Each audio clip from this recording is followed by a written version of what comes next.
ఈరోజు హౌస్‌లోంచి రీతు ఎలిమినేట్ అవ్వబోతుంది అని మనకు 100% ఇన్ఫర్మేషన్ ఉంది. కొంతమంది ఏమంటున్నారంటే, సుమన్ శెట్టి కంటే రీతు బానే పెర్ఫార్మ్ చేస్తుంది కదా! ఎందుకు బయటికి పంపించేస్తున్నారని క్వెషన్ చేస్తున్నారు. సో, మీరేమంటారు? రెండే 2 ఓటింగ్ ఆప్షన్స్ ఉన్నాయి మీకు. సుమన్, రీతు. Eliminate Suman, eliminate Ritu. జనం ఏమనుకుంటున్నారో తెలియదు. రీతు వాళ్ళ అమ్మగారు, సుమన్ శెట్టి వాళ్ళ వైఫ్, వాళ్ళ పిల్లలు, రీతు వాళ్ళ అన్నయ్య వీళ్ళందరూ కూడా ఈ కామెంట్స్ చూస్తారు. ఖచ్చితంగా వాళ్ళు అర్థం చేసుకుంటారు. జనం ఏమనుకుంటున్నారు, ప్రజలు ఏమనుకుంటున్నారు, అక్కడ నిజమైన ఓటింగ్ పడుతుందా, జియో హాట్‌స్టార్‌లో అబద్ధ ఓటింగ్ పడుతుందని తెలుసుకుంటారు. సో, కంపల్సరీ కామెంట్ చేయండి.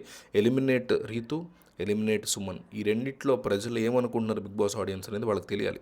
సో, మిస్ అవ్వకుండా మస్ట్ అండ్ షుడ్‌గా మీరు కామెంట్ అయితే చేయండి. వాళ్ళు చూస్తారు ఈ కామెంట్స్. ప్రతి ఒక్కళ్ళు ఓకే ఎలిమినేట్ సుమన్, సుమన్ ఎక్కువ మంది ఎలిమినేట్ చేయాలనుకుంటున్నారు. ఓకే ఎలిమినేట్ రీతు, రీతుని ఎక్కువ మంది ఎలిమినేట్ చేయాలనుకుంటున్నారని వాళ్ళకి అర్థమవుతుంది. వాళ్ళ ఫ్యామిలీస్కి డైరెక్ట్గా వీడియో పంపిస్తున్నా అంటే చిన్న విషయం కాదు. సో, మిస్ అవ్వకుండా కామెంట్ చేయండి. కనీసం 1000 కామెంట్స్ పెడదాం. సో, హౌస్‌లో మీకు ఎక్కువ పైకి కనిపించనటువంటి బాండ్ మనకున్న హౌస్‌లో బాండ్స్ కనిపించే బాండ్స్ ఏంటంటే Tanuja and Bharani, Divya and Bharani, Emmanuel and Sanjana, Ritu and demon Pawan. ఇట్లా కొన్ని కొన్ని బాండ్స్ ఉన్నాయి. కళ్యాణ్ పెద్దగా టూ మచ్గా ఎవరితో వెళ్ళడు. ఓకే అప్పుడప్పుడు తనుజతో కాస్త ఫ్రెండ్లీగా ఉంటూ ఉంటాడు. ఇట్లా హౌస్లో బాండ్స్ అనేవి రన్ అవుతూ ఉంటాయి. సుమన్ శెట్టి ఇప్పుడిప్పుడు భరణితో క్లోజ్ అవుతున్నాడు. ఫస్ట్ నుంచి ఎవరితోనూ అంత టూ మచ్ బాండ్ పెట్టుకున్నాడు అయితే కాదు. సుమన్ శెట్టిని పక్కన పెడితే మిగతా అందరికీ కూడా హౌస్లో బాండ్స్ అనేవి వెళ్ళిపోయిన వాళ్ళతో సహా ఉన్నాయి. సో కానీ పైకి కనిపించని బట్ స్టిల్ ఉన్నటువంటి బాండ్ ఏంట్రా అంటే రీతు అండ్ తనూజది. రీతు వాళ్ళ అమ్మగారు వచ్చినప్పుడు కూడా ఇండైరెక్ట్గా నువ్వు తనూజని తప్ప ఎవరిని ఇక్కడ నమ్మకని చాలా క్లియర్గా చెప్పేసి వెళ్ళారు. మీ అన్నయ్యకి తనూజ గేమ్ అంటే చాలా ఇష్టం, తను నేను చూసుకునే విధానం అంటే చాలా ఇష్టం అని కూడా చెప్పారు. దాని అర్థం క్లియర్ కట్గా నువ్వు తనూజనే నమ్ము, హౌస్లో ఎవరిని నమ్మకని. అండ్ ఇండైరెక్ట్గా కూడా ఆవిడ బయట జరిగే అంశాల గురించి కొన్ని కామెంట్స్ చేశారు. ఏవో చెప్పుకుంటూ వెళ్ళారు, అది వేరే విషయం. సో ఈ బాండ్ ఉన్నటువంటి వీళ్ళు ఈ వీక్ కనుక విడిపోతే ఎట్లా ఉంటుంది మాకు అనే ఒక ఫీలింగ్, ఒక బాధలో ఉంటారు. అయితే ఈ వీకెండ్ వెళ్ళడానికి హౌస్లో స్కోప్ ఉన్నవాళ్ళు ముగ్గురు క్లియర్ కట్ అంటే వాళ్ళ వెర్షన్ చెప్తున్నా. బయట ఓటింగ్లు ఎట్లా పడుతున్నాయి, మనం ఎట్లా అనలైజ్ చేస్తున్నాం, ఇవన్నీ కూడా వాళ్ళకి తెలియదు కదా. బేసిక్గా మనమే హౌస్లో ఉన్నాం అనుకోండి, బయట ఓటింగ్ ఎట్లా ఉంది ఏంటంటే పెద్దగా తెలియదు. టూ మచ్గా మనకు తెలిసినంత క్లియర్గా తెలుస్తుందా, తెలియదు కదా. సో బయటికి వెళ్ళి ఎడ్జ్ వరకు వెళ్ళి దివ్య పక్కన నిలబడు, లేకపోతే సాయి శ్రీనివాస్ పక్కన నిలబడో, దివ్యల మాదిరి పక్కన నిలబడో వచ్చిన వాళ్ళు ఉంటారు. అలా వచ్చిన వాళ్ళలో సుమన్ శెట్టి, అతని పేరేంటి, రీతు, అమ్మాయి పేరు సంజన, వీళ్ళు ముగ్గురే ఉంటారు. సో వీళ్ళ ముగ్గురులో ఒక్కళ్ళు బయటికి వెళ్ళే సిచ్యువేషన్ క్లియర్ కట్గా కనిపిస్తుంది. అందువల్ల తనూజ మరీ మార్నింగ్ నుంచి కూడా సాటర్డే సండే ఎపిసోడ్లు నిన్నే షూట్ చేసేసారు.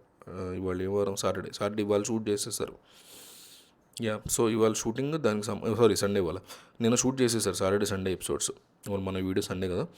సో షూట్ టైంలోనే సాటర్డే ఎపిసోడ్ నడుస్తూ ఉండగానే ఎందుకో తనకి సిక్స్త్ సెన్స్, తను వెళ్ళిపోయేలా ఉంటుందేమో, అవకాశం ఉంది కదా అట్లీస్ట్ అనే ఉద్దేశంతో, డబుల్ ఎలిమినేషన్ కూడా ఉంటుంది కదా, ఇప్పుడు డబుల్ ఎలిమినేషన్ లేదు కదా అనే ఉద్దేశంతో రీతు అంతగా ఫాలో అవుతుంది బిగ్ బాస్ని. బట్ తనుజ కొంత ఇది ఉంది.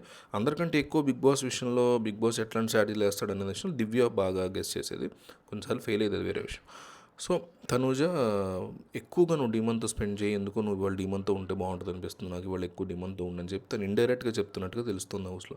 సాటర్డే ఎపిసోడ్ షూట్ అయిపోయింది దగ్గర నుంచి సండే ఎపిసోడ్ ముందు అయ్యేలోపు మనకి ఎన్మోల్ సైడ్ నుంచి వస్తున్నటువంటి స్ట్రాంగ్ ఇన్ఫర్మేషన్ ఏంటంటే ఇట్లా తను సపోర్టివ్గా ఉంటూ నువ్వు డీమన్తో ఎక్కువ స్పెండ్ చేయి ఈరోజు అంతా, నాకు ఎందుకో కొంచెం ఇదిగా ఉంది అంటే డైరెక్ట్గా చెప్పకుండా ఇండైరెక్ట్గా తను చెప్తున్నట్టు. సో ఇవి మేబీ అన్సీన్లో ఏమైనా చూపిస్తారా, రాత్రి అన్సీన్లో కానీ తర్వాత మా టీవీలో వచ్చే అన్సీన్లో కానీ తెలియదు కానీ, బట్ తనూజ మాత్రం she encouraging her to be keep talking with demon Pavan, రీతూనే ఉన్నంతసేపు అని. సో డీమన్ పవన్ కూడా డేంజర్ జోన్లో ఉన్న ఫీలింగ్ ఉంది తనూజకి. సో అందువల్ల ఇద్దరిలో ఎవరైనా వెళ్ళొచ్చు, ఇద్దరు వెళ్ళొచ్చు. సో చెప్పలేం కాబట్టి ఎక్కువ టైం తనూజ చెప్తుందంట రీతు నువ్వు డీమన్తో ఉండు అన్నట్టు.